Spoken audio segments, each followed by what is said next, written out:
കുറേ നാളല്ലേ മുന്നേ വന്നിട്ട്. അപ്പോൾ ഇന്നത്തെ എൻ്റെ പരിപാടി എന്താണെന്നറിയോ? നമ്മളിന്ന് ചെയ്യാൻ പോകുന്നത് മാംഗോ മസ്താനി. അപ്പോൾ ബാജിറാവ് മസ്താനി എന്നൊക്കെ നിങ്ങൾ കേട്ടിട്ടില്ലേ? നമ്മുടെ ഹിന്ദി ബോളിവുഡ് ഫിലിം അതുപോലത്തെ എന്നല്ല കേട്ടോ, ഇത് മാംഗോ മസ്താനി. അപ്പോൾ നമ്മൾ നല്ല അടിപൊളിയും അൽഫോൺസോ മാംഗോ ഒക്കെ കിട്ടിയിട്ടുണ്ട്. അപ്പോൾ ഇത് വെച്ചിട്ടുള്ള കിഡിലൻ ഡെസേർട്ടാണ് ഇത്. അപ്പോൾ നമുക്ക് ഉണ്ടാക്കാൻ തുടങ്ങിയാലോ? Let's go. അപ്പോൾ ഫസ്റ്റ് നമുക്ക് ഇതിനെയൊക്കെ ഒന്ന്, പിന്നെ വേറൊരു കാര്യം എന്ന് പറയുമ്പോൾ മാംഗോ എല്ലാം മാങ്ങയും മാംഗോയും കൂടെ ഒരുമിച്ച് വന്നത് കേട്ടോ.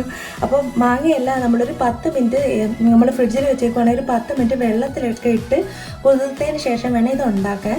അപ്പോൾ അതിനകത്ത് ഇച്ചിരി ടേസ്റ്റ് ബെറ്റർ, അതുകൊണ്ടാണ് അങ്ങനെ പറഞ്ഞത്. അപ്പോൾ ഫ്രിഡ്ജിൽ നിന്ന് വെളിയിലെടുത്തിട്ട് ഒരു 10 മിനിറ്റ് വെള്ളത്തിലിട്ട് വെക്കണം കേട്ടോ.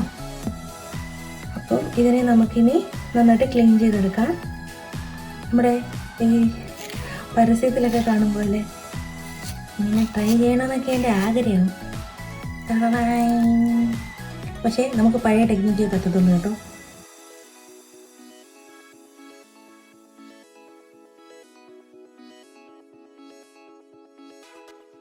അപ്പോൾ മാങ്ങയൊക്കെ നന്നായിട്ട് ക്ലീൻ ചെയ്തെടുത്തു. അപ്പോൾ നമ്മുടെ പരിപാടികളെല്ലാം തുടങ്ങിയാലോ? അപ്പോൾ നമുക്ക് ഈ നമ്മുടെ പീസാക്കി വെച്ചിരിക്കുന്ന മാങ്ങയെല്ലാം ഒന്ന് അടിച്ചെടുക്കണം. ഇത് നമ്മൾ ഫുള്ളിട്ട് അടിക്കാൻ പാടില്ല, നമുക്ക് കുറച്ച് ചങ്ക്സ് എല്ലാം വേണം. അപ്പോൾ നമ്മൾ കുറച്ച് മാത്രം എടുത്തിട്ട് അടിച്ചിടാം. അപ്പോൾ നമ്മൾ ഇനി ഇതിനകത്തോട്ട് പാലൊഴിച്ച് കൊടുക്കാൻ പോവാണ്.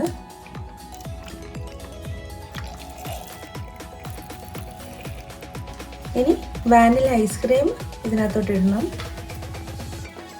വേറെ മധുരം വേണമെങ്കിൽ നിങ്ങൾക്ക് ആഡ് ചെയ്യാം, ഞാൻ ആഡ് ചെയ്യുന്നില്ല. ഇനി നമുക്കിത് നന്നായിട്ട് അടിച്ചെടുത്തോണ്ട് വരാം. അപ്പോൾ നമ്മുടെ മെയിൻ ജോലി കഴിഞ്ഞ് ഇനി ജസ്റ്റ് അസംബ്ലിങ് മാത്രമേ ഉള്ളൂ. അപ്പോൾ നമുക്ക് ആദ്യമേ ഈ ഗ്ലാസ്സിനകത്തോട്ട് നമ്മൾ അടിച്ച് വെച്ചിരിക്കുന്ന കുറച്ച് ഒഴിക്കാം. ഇതിനകത്തോട്ട് നമ്മൾ കുറച്ച് മാംഗോയുടെ ചങ്ക്സ് ഇടണം. ഇതിനകത്തോട്ട് ഇനി ഇതിനകത്തോട്ട് വാനില ഐസ്ക്രീം ഇട്ട് കൊടുക്കണം. വീണ്ടും നമ്മൾ അടിച്ച് വെച്ചിരിക്കുന്ന മാംഗോ ഒഴിച്ചു കൊടുക്കണം. ഇതിനകത്തോട്ട് ഇനി നമുക്ക് ഒരു സ്കൂപ്പ് വാനില ഐസ്ക്രീം കൂടെ ഇങ്ങനെ വെച്ച് കൊടുക്കണം. ഇത്രയേ ഉള്ളൂ കേട്ടോ. ചെറിയ കൂടെ വെച്ച് കൊടുത്താൽ നമ്മുടെ മാംഗോ മസ്താനി റെഡിയാണ്.